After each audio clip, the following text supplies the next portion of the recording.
Hey everybody, hope you're having a great week, beginning of the week. So my last little rant apparently stirred the pot pretty good, and I'm good with that. I mean, again, I want to make it very clear that it's my opinion, okay? And the whole thing about Terrifier to me is the way that was all handled to me was very uh, me ish, as it were. They didn't care about or anything except making their money and having things go their way, and basically ignored those of us that put money in. Again, that's my opinion. You may have a different take on it, but I'm finding that's a general thing. So I got a lot of, shall we say, not so nice uh, comments sent to me. Thank goodness most of them they're pretty much all private. But I also got a lot of people who go, "You're right. You should have been taken care of first." But it is what it is. Again, that was my opinion, and if you like it, great. If you don't like it, sorry about that, because you're probably not going to like this one at all. Um, Over the last week, I watched the new Hellraiser and also Halloween Ends, and to me, they're two absolutely opposites. Hellraiser to me was a film that was made obviously by somebody who really cared about the source material and what went on. And I've gotten into fights with people because, as most of you know, I met Clive way back in 1985 in London, and fortunately was fortunate enough to spend a lot of time with him and get to know him a little better and help bring him to the United States in his very first tour to bookstores and whatnot. And I sat with him. He was kind enough to invite me to the Heart Studios while they were recording the music for Lord of Illusion. So, we had many cigar and alcohol nights early on. And this was early on in the thing. And unfortunately, we went separate ways. I didn't, I got out of the business and he continued on. Thank goodness, because I still think he's probably one of, if not the greatest horror writer ever. And more times than not, you have to think about what it is that he's really putting together here. And then I've gotten into some pretty ugly fights over the fact that Clive, when he did Hellraiser or Hellbound Heart, as we all know, if you're really a Clive Barker reader and fan, the story, Pinhead was very much put out there as neither male or female. And in fact was never called Pinhead in the actual story. This was something that came because of the movie and went from there. And Doug Bradley was an incredible Pinhead. And those are big shoes to have to fill. And as you've probably seen in two of the sequels, or whatever you want to call them, reboots, whatever you want to call them, nobody can really fill his shoes. They've tried, and actually the last one wasn't too bad as to try to do that. But this new one, to me, there's been so much negativism over the lady that was cast as the Hell Priestess, or Pinhead, if you will, and that it was a girl and blah, blah, blah, blah, blah, and what were they doing? And to me, it was perfect. I applaud her. I think she did a fabulous job. Total creep out.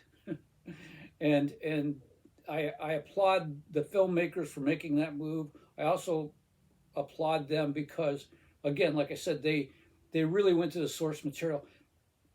My minor complaint, and it's really a minor one, if you will, is that it seemed like, at least for the first half of the film, or thereabouts, the third, was let's just hurry up and get to the Cenobites and let them do what they do best, um, which is drag you to hell.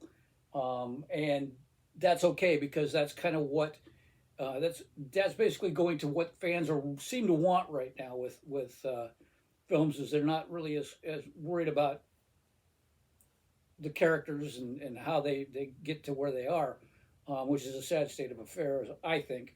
But again, they got there. They got there the right way. They did it really well. And special effects were, to me, out of the park. They understood Leviathan. They understood what was going on with the source material.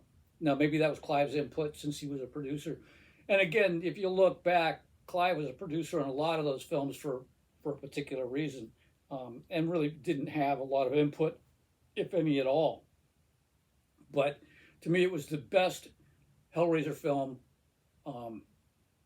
since the first one, and actually the second one, which I felt was a perfect sequel, if you will. So highly recommend it. Give it a big thumbs up. Halloween Ends, the total opposite. Oh my God, please. Just, here's the classic example of some guys who said, and this is how it actually went down. At Blumhouse, it was originally a one of, right? The 2018 or whatever it was, Halloween. That was going to be a one-off. They had this movie they wanted to do, and they did it. And I think they did it very well. But it was so popular that then they got drug into, let's do two more. Unfortunately, the second one was one of those that, to me, is, you always say that the middle chapter of anything is kind of like in plays, right? The second act is always kind of boring, because it's kind of setting up, it's kind of tailing off from the first act, and it's setting you up for the third act, okay? Well, I found it to be just awful. Halloween Kills, to me, was an awful film. And I was at the point, I said, the only good thing about this film is it would make a great drinking game, because every time they say evil dies tonight, you take a drink. Unfortunately, you wouldn't make it probably through half the film. But to me, it was bad. Okay, but I was going to let it go, because it's like, okay, maybe we're getting somewhere where we're going to go to the third one. It's not something I'd watch again, right? I think I've seen it twice, maybe 3 times, and that's enough. Don't really want to see it again. Halloween Ends, I watched once and definitely don't want to see it again. To me, it became just let's tie this all up, let's get on with it. It was boring. It was, as many people have pointed out to me, it was very much like a Lifetime film. Did Hallmark do this first part, the first half of the film? And again, we're gonna get to the point that and the end of it actually was horrible as well, I thought. But the bottom line here was, here's some guys, some filmmakers who did a great job with 1, and they had no story for 2 and 3, and were thrust into it by Bloom, who by himself has admitted he doesn't like horror films. What he likes is cash and money, and he's ruined so many films, and so many, just drives me nuts. But in the case of Halloween Ends, it's like, it's an embarrassment, and I feel bad for Jamie Lee, because she deserved better. Michael Myers, as a character, deserved better. So, I mean, again, this is my opinion. I'm seeing a few people, and I mean, it seems that it's a minority that loved the film. And I think that some of that comes from either you hate it because you want to stir things up, or you loved it because you just wanted to go after the people that were haters. And to me, that again, it's not one way or the other. I wanted to like it. I really did. No way. I mean, to me, again, it's like Saw. I loved all the original Saw films, but when you got to Spiral, I mean, that was a joke. In a very sad situation. But anyway, there you go. That's my opinion, and again, a rant on if you will, on those, but I still think that Hellraiser was a valiant. I'd like to see him do another one or two. Where are you going to go with this character? Where are you going to go with all the characters? The remakes of, or the editions, or however you want to put it, of all the Cenobites were fabulous. I think my only complaint to this film was it was very dark. And what I mean by dark, I mean dark as in shot in the dark. And sometimes it was kind of difficult to see what was going on.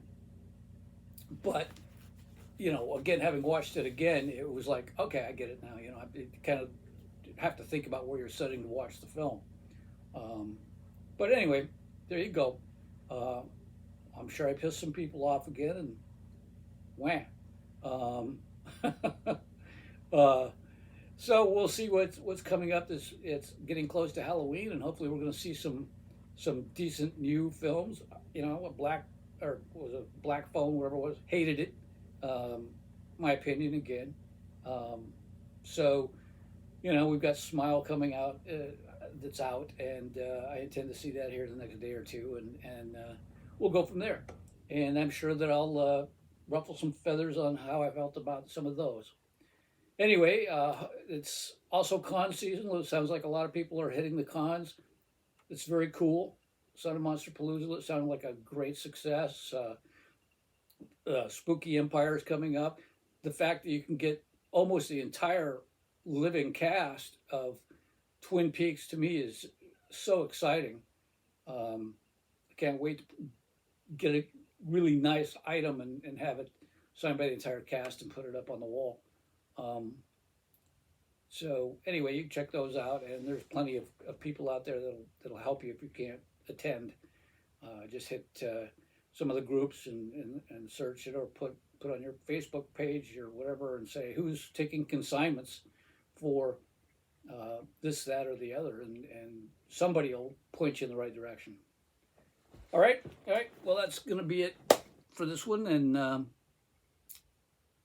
have a great week and stay safe.